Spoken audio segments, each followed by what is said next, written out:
Ne zamandır canımı yakar dururdu. Ama ben pek ciddiye almadım. Kervansaray'a gitmek için hazırlanırken yeniden ağrısı tuttu.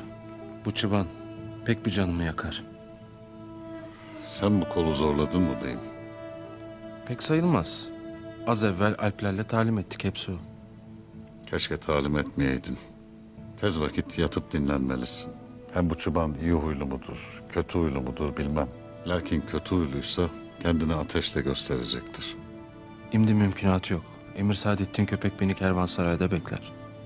O vakit obaya döndüğünde haber edersin. Ederim, merak etmeyesin. Beyim, bu çıbanı hafife almayasın. Eyvallah, eyvallah.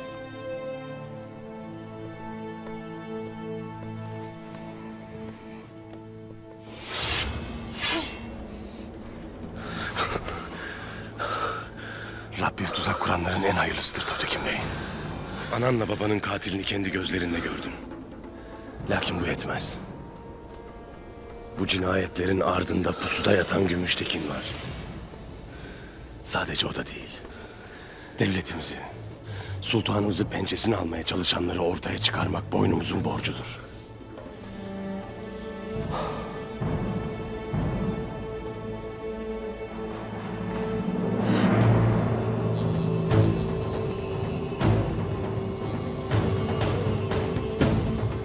Koru kendini. Bir şey yapmayacak biz Ertuğrul. Sabırlı ol Tuğtekin Bey. Selcan Hatun yalnız değildir.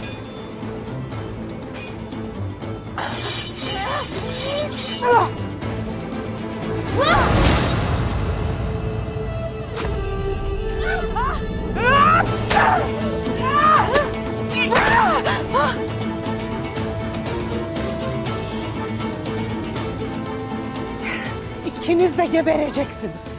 Hatun'un Selcan'a zarar verecek Ertuğrul. Merak etmeyesin Tuğtekin. Sungur'un yayı üzerlerine çevrili. Eğer bir şey olursa onu vuracak.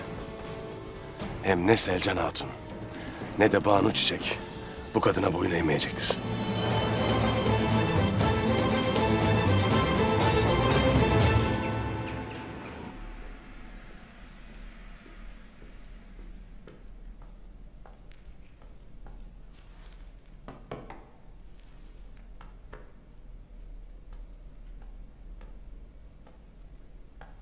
En savaşçı, en yiğit Alplerin olduğu iki obanın senin emrine amade olduğunu bilmek içimi rahatlatıyor Gümüştekin.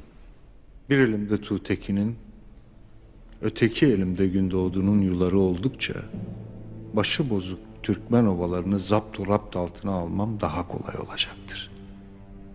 Konya'ya döndüğünüzde daha mühim işlerinizle meşgul olacaksınız. Bana güvenesiniz Emir Hazretleri. İnşallah Gümüştekin.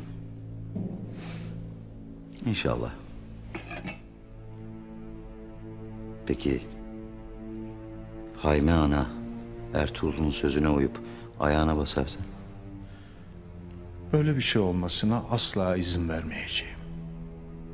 Gündoğdu yakında kayıların beyi olacaktır. Benim de müstakbel damadım.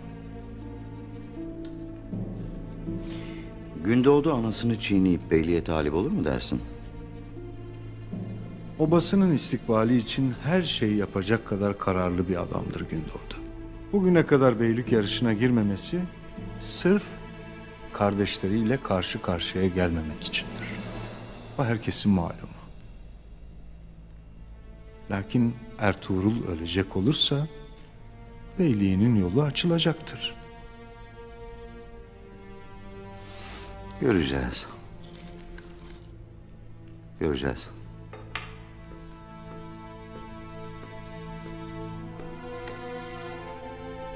Gündoğdu Bey geldi Emir Hazretleri. Buyursunlar.